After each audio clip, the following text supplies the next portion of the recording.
哎呀，热死我了！宝贝儿，给我倒杯水去。人呢？宝贝儿，回来了。看齐胜的神情，嘴角微微向左侧倾斜，不时地抿着嘴，眼睛微闭，神情淡定自如，甚至带有一丝的微笑。看来他并不知道我去了哪里。你不要以为我不知道你去了哪里。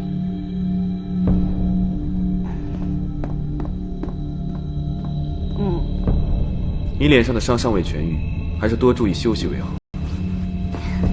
多谢太子殿下关心，我一定好好保护自己的身体。只是天色已晚了，不知太子殿下来我这里有何贵干啊？你是我的太子妃，我来你这儿一定要有事吗？啊，没有，只要您开心，一切随你。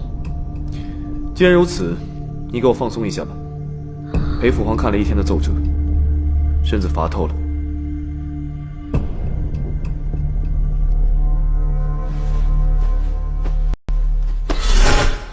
原来是想做马杀鸡啊！哼，好说好说。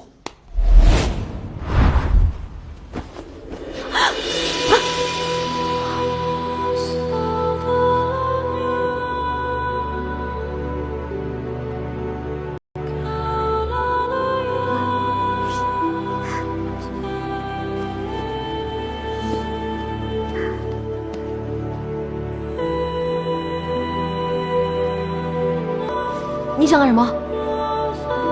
我有话问。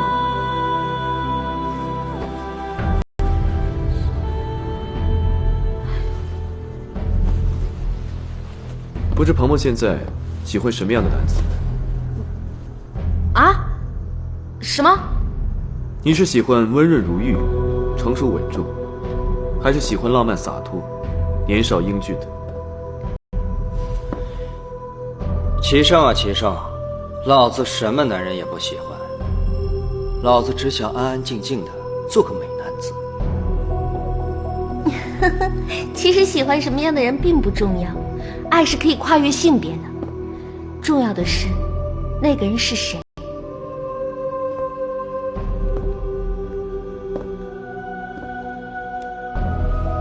那鹏鹏觉得我和老九谁更讨女人欢心呢？我不是跟你说过了吗？这些都不重要，天注定，而且我现在已经是你的太子妃了。今夜就当作是你我之间的闲聊，不必把我当作是太子。你也暂且把太子妃的身份放在一边。真的？真的。无论你说什么，我都只当作是玩笑之谈。我只是想知道，除去太子的身份，我在你眼中究竟是个什么样的人？你若这么说，我就给你分析分析。像你这种成熟沉稳、冷峻腹黑的人，给人的第一印象就是不太容易相处。你看，你整天一副不苟言笑的样子，在你面前连玩笑都开不得，更别提什么情感交流了。哎，就算想和你打情骂俏，也要先练练，对着你这张面瘫脸，能不能忍住不笑？你接着说。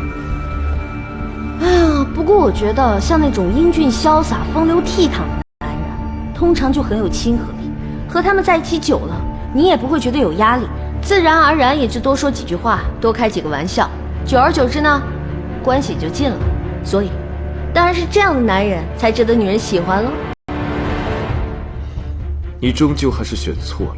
哎，这种事儿哪有对错之分啊？